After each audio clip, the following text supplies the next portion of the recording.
معاشرے میں تبدیلی تب ہی ممکن ہے جب ہر شخص اپنی اصلاح میں لگ جائے۔ میانہ روی بہت ضروری ہے۔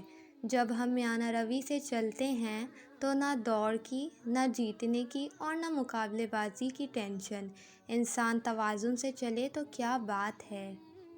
مشکل وقت میں ہمیشہ دعا کیجیے، کیونکہ جہاں انسان کا حوصلہ ختم ہو جاتا ہے وہاں سے رحمت خداوندی شروع ہو جاتی ہے۔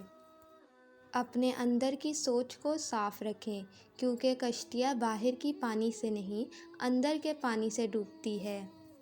دولت ایک ایسی تتلی ہے جسے پکڑتے پکڑتے آدمی اپنوں سے دور نکل جاتا ہے۔ رشتوں میں کمزوری کی ایک وجہ یہ بھی ہے کہ ہم ایک دوسرے کی غصے میں کہی گئی باتوں کو یاد رکھتے ہیں، لیکن پیار، محبت اور سکون میں کی گئی گفتگو کو فوراً بھول جاتے ہیں۔ سائے میں بیٹھی ہوئی نسل کو معلوم نہیں دھوپ کی نظر ہوئے پیڑ لگانے والے۔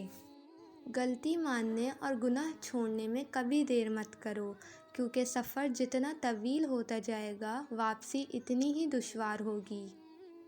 کبھی یہ مت سوچنا کہ ہمارے رب نے ہمیں مشکل میں اکیلا چھوڑ دیا ہے۔ یاد رکھو، امتحان کے وقت استاد ہمیشہ خاموش رہتا ہے۔ اگر بہترین فیصلہ چاہتے ہو تو سب کچھ اللہ پر چھوڑ دو، کیونکہ اللہ سے بہتر فیصلہ کوئی نہیں کر سکتا۔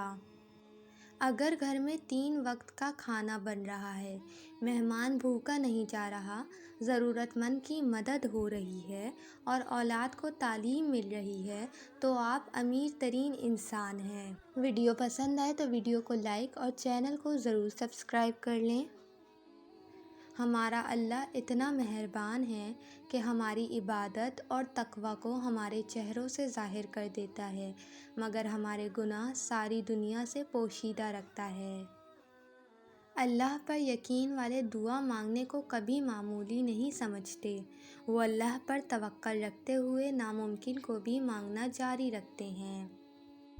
حضرت علی رضی اللہ تعالیٰ عنہ: بہترین انسان اپنے عمل سے پہچانا جاتا ہے، ورنہ اچھی باتیں تو برے لوگ بھی کرتے ہیں۔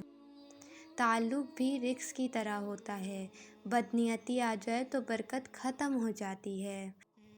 جو تمہارے اختیار میں نہیں اس کا سوال نہیں ہوگا تم سے، اس کے پیچھے خود کو مت ہلکان کرو۔